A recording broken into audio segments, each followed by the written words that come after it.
그럼에도 불구하고 카포치아는 당대의 유명한 조각가였습니다. 그는 많은 사람으로부터 존경을 받았고 동료들로부터는 선망의 대상이었습니다. 부러울 것 없이 행복한 삶을 보내던 어느 날 카포치아에게 불행한 사고가 일어났습니다. 하루는 조각을 위한 대리석을 구하기 위해 채석장에 갔습니다.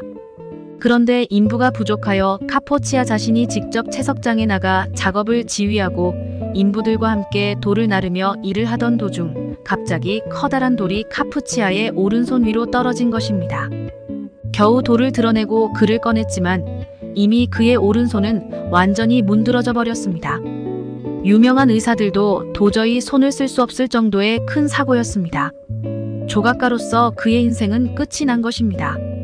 그는 오른팔을 포기하고 왼팔로 조각하는 것을 연습하기 시작했습니다.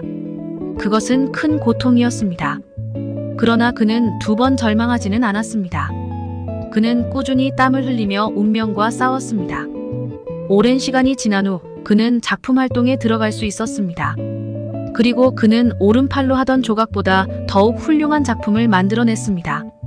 시민들은 그 작품을 마을 한가운데 세우고 그 작품에 이름을 붙였습니다.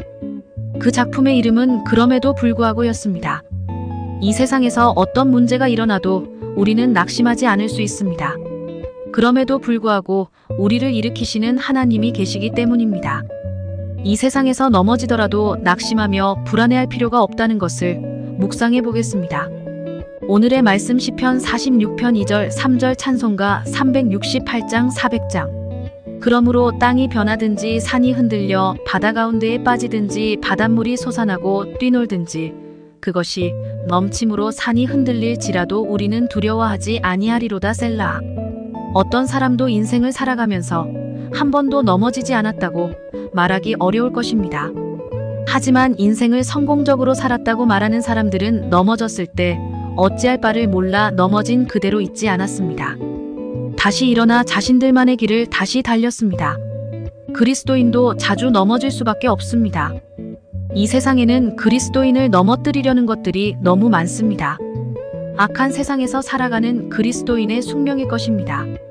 아무리 살피고 주의해도 언제 튀어나왔는지 알 수 없는 장애물들 때문에 넘어지고 마는 것입니다. 넘어졌을 때 낙심하거나 불안해하지 마십시오. 절대로 넘어져서는 안 되는 법은 없습니다. 넘어진 것 때문에 좌절하고 낙심하여 그 자리에서 울고만 있는 것이 더 문제입니다. 넘어지더라도 곧바로 다시 일어나야 합니다. 다시 일어나 믿음의 길을 걸어야 합니다. 하나님께서 도우실 것입니다.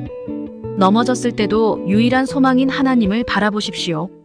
하나님께서는 우리에게 손을 내미시고 일으켜 주십니다. 그리고 다시 달려갈 힘을 주실 것입니다.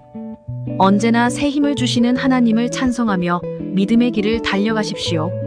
하나님께서는 우리가 넘어지기 전에도 또 넘어졌을 때도 함께 하셨고 다시 일어난 후에도 함께 하실 것입니다. 언제나 우리와 동행하시는 하나님을 의지하며 하나님과 함께 이 세상에서 승리하는 삶을 사시길 바랍니다. 오늘의 기도. 주님, 이 세상에서 넘어지지 않도록 도와주옵소서. 혹시 넘어졌을 때 주저하지 않게 하시고 다시 일으켜 세우시는 주님을 의지하게 하옵소서. 예수님의 이름으로 기도합니다. 아멘.